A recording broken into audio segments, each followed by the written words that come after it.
Welcome everyone to the Coaster Spot. This is Alex. Today we're going to do a full tour of Halloween Haunt at Dorney Park.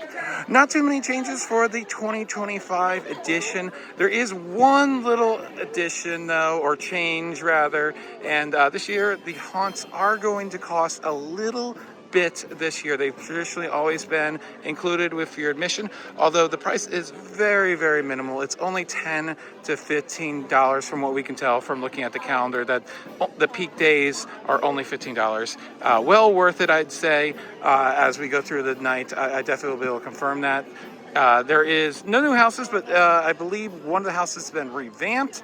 So we'll talk about our opinions of everything. But yeah, as far as we know, it's only $15. And that really is a good deal considering we're planning on doing a local haunt near us tomorrow. And it's $35, which is crazy considering it is just like one attraction. So still a good deal, even though it's not included this year. So let's go ahead and show you all of the houses, scare zones, shows, and show you a little bit of the food and drink. Maze is going to be blackout. For some, this might be the scariest maze. For others, this might be the most boring maze, least favorite maze, because all it is basically going through some hallways with some hooded guys, and that's about it. It's completely in the dark, and your senses are completely absent as you go through this maze. Just down the way from the Way Swinger, it's going to be Blood in the Bayou, your Louisiana voodoo and demons and everything house. It's historically been one of my favorite houses. I think it's probably still my second favorite house, and for 2025 they have made some upgrades to it inside and out, added some scenes, switched some stuff out, added some effects, just made it even better. Fantastic to see that this house is still stuck around and is better than ever. Just past the fantastic Demon Drop is going to be the roadside shop and shop.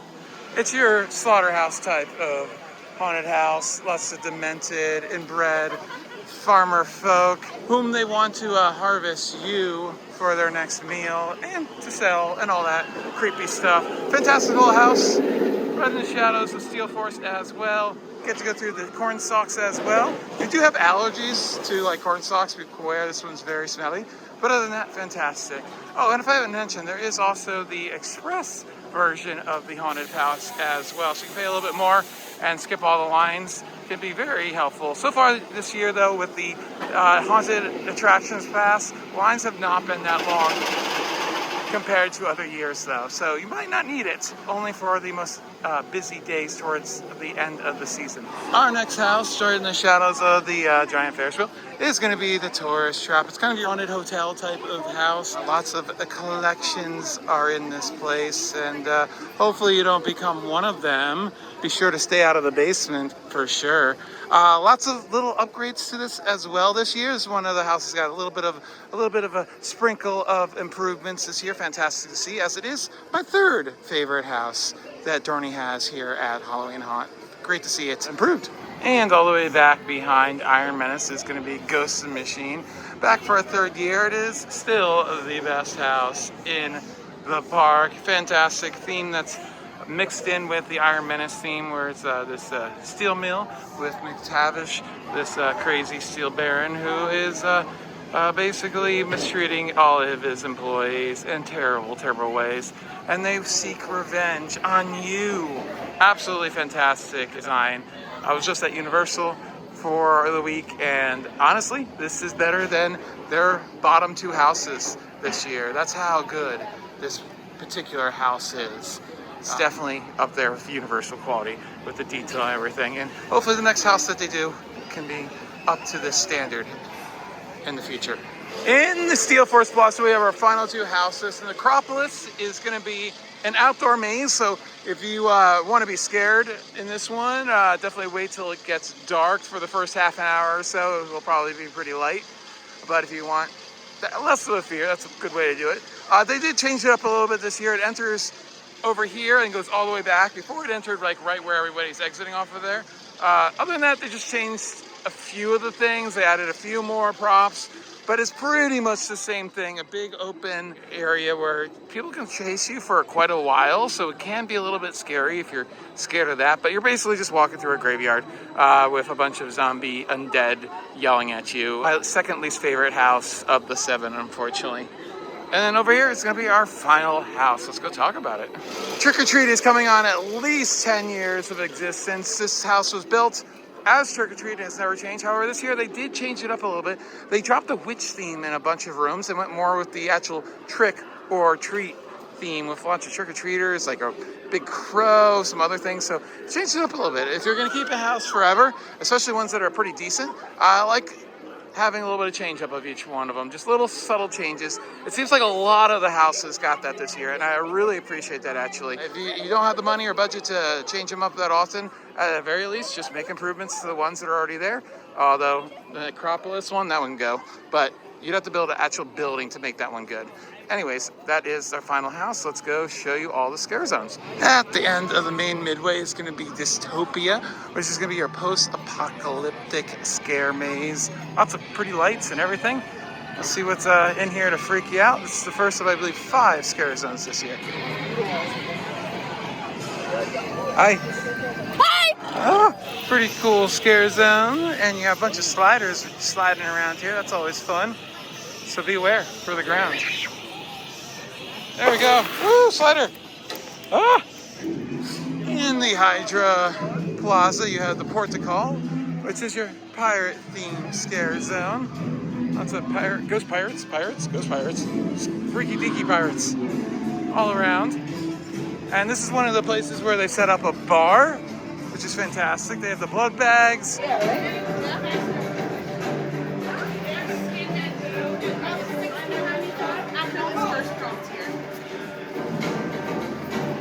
And then they also have some mocktails as well. Right in front of Dominator is going to be the midway of Misfits. Every week there's going to be a different theme. Be sure to check out the last weekend when they had the Demon Baby. Oh, that thing was awesome. Here's a clip of it. And they have this like remote controlled baby carriage of a Demon Baby. Oh, hello, Demon Baby. Oh no, Demon Baby spit at me. But this weekend it was Alice in Wonderland. Yeah, it's really cool that this is different every weekend. Right in the middle of the park, next to Chicken and Pete's and Dominator, is going to be Carnival. Also, right next to it is where Alfredo, the creepy, crazy version of Alfundo the clown, he appears occasionally.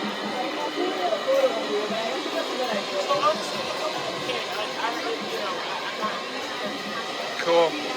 Oh, I like his hammer. I like your clown hammer. That's cute. Oh my god. It's mini Alfredo. So cute. That's fantastic. Check the app for show times for meet and greets and also other shows. Shows all the show times. It's actually pretty useful. But yes, the Carnival is going to be your crazy killer clowns section. So if you got a fear of clowns, this definitely is not going to be the one for you. That one's got a big hammer. She's just yelling at people. I don't like these clowns. They're not very friendly. I don't like them at all. Oh God. You got a big hammer there. Oh God. Woo! Also new this year is Sink the Jerk. If you know if you know the carnival games where you can have someone fall into the water, they have that, but from a extreme. It's like 20 feet tall on that little seat up there. That looks like a lot of fun. It's $20 for 5 throws. That's pretty cool. Whoa! And our final scare zone is going to be Steelyard, Forge Your Fear, which is a nice little addition last year to tie it all into the Steelyard, which was added last year as well, with the addition of the dive coaster Iron Menace. Going to see some creepy steel workers in here. Love the atmosphere in this one. The lighting, the smoke. Oh, it just looks so good. And scary. Oh no. Watch out for haunted, demented steel workers. I'm supposed to spin. I gotta spin. He says to spin. Spin. Okay, stop. I'm sure they're not gonna do anything with those hammers at all. Oh. That's some interesting language they speak. If you're too scared, you could get a necklace just like that. And on the scare zones, the monsters will not scare you. It does not work in the houses though, just on the midways. And if you try to use it in the houses, they will tell you to turn it off. And our first show at the carousel main gate stage is going to be the opening ceremonies. It's about 5 minutes long and it takes place every night at 6:55. Now, if it's a busy night and you really want to get all the houses done without the fast lane, I would suggest probably skipping this. But if you're coming in right around the time it starts, or you have right lane, I would definitely suggest giving a look. It's kind of fun, a little campy. And then multiple times a night is going to be our second show on this stage, and it is the Screeches. This is a full production show of singing and dancing, full band, so all the music is done live, which is nice to see. I do have some criticisms of it. I like that it's all done live in real time and everything, but I feel like there was almost too many performers and the stage just got a little too crowded. Therefore, the show isn't very high energy as far as the dancing goes, and the song selection is somewhat odd. Some of them don't really feel all that Halloween feeling, but overall, it's a fun show. It's about 15 minutes long if you want to give it a try. Our third and final form of show is going to be the Skeleton Crew. Just a bunch of acrobatics and everything. I'll give you some clips from probably last year, because we did not have time to see it this year. But very small changes from year to year. Always a great show. It always ends with that trampoline finale on the back there. And as we check out the merchandise, we'll just wrap it up, tell you my final thoughts on the event. It is a fantastic event. You do need to pay a little bit this year, but I think it keeps the lines a little bit shorter. So honestly, I kind of dig it. It's not that expensive. The most expensive day, as we mentioned, is only $15, and most nights it's only $10. So it's really not that bad. Also, the skip the line is way cheaper than it was before, so that's actually a pretty good deal if you want to go on a busier day and skip the line. These are cute, these little bats for the trick and treats event, and they have the kids merchandise as well, and a bunch of theming, spider stuff. Ooh, this is nice, cool font here. Hoodies, that's fun. Yeah, lots of fun plushes. What else you got? More plushies. Look at a little cappuccino plushie. He's very soft, very cute. So yeah, and then you have a nice little photo up here as well. And then the blood-soaked Dorney Park Haunt hoodie. That's fun. And some drinkware, hats, coasters, magnets. They had these last year. These are all the same. Oh, and socks. Socks are fun. Yeah, so that's what I thought. Good event. I would say now the best value is Hershey Park in the Philadelphia area, but I think the houses are a little bit better overall here at Dorney Park compared to Hershey Park, and it's definitely better than Fright Fest. Fright Fest, I really hope gets better in the future with the companies now merged, Six Flags and Cedar Fair, and Cedar Fair hopefully bringing in their expertise in the houses. But anyways, that's it. Thanks for watching. This has been Alex. Like, comment, and subscribe. Bye.